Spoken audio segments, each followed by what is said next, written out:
Why do welder qualification tests always use small pipes? Because the smaller the diameter, the harder it gets. In this video, we're going through a complete 6G 45-degree TIG pipe weld from root pass to cap, step by step. The 6G position means the pipe is fixed at a 45-degree angle, you can't rotate it, and you have to weld in all positions. What this really tests is your ability to control the puddle, control the filler, and maintain a consistent rhythm throughout the weld. Today we're working with a carbon steel pipe, 60 millimeter in diameter with a 6 millimeter wall thickness. Good preparation is critical. If the prep is off, the weld won't come out right, no matter how good your technique is. The bevel angle is 30 degrees with about a 0.5 millimeter land. Make sure the joint is fully cleaned and ground until you see bright metal. For setup, we're using a 2.5 millimeter filler rod. The tungsten stick out is about 5 to 6 millimeter. And a gas flow rate between 10 to 15 liters per minute. One important detail here is to leave enough space in the joint so you can feed the filler rod inside during welding. We start with tack welding at the 12 o'clock position. Angle the gas cut slightly toward one side of the bevel, about 5 millimeters away from the root. Once the edge starts to melt, add a small droplet of filler and stop the arc. Then repeat on the other side and bring the two sides together. The key is to let the molten metal fuse naturally rather than forcing the connection.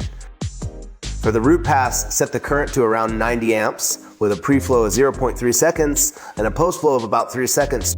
Start the arc from the 5 o'clock position.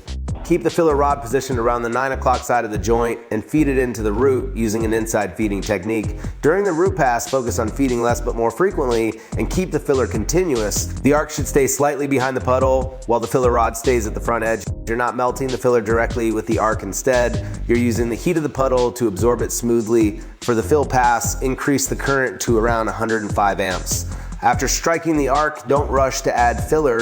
Let the base metal heat up and form a stable puddle first, then start feeding. Be careful not to wash out the bevel edges and leave about 1 millimeter of space for the cap pass. This layer controls the overall shape and structure of the weld.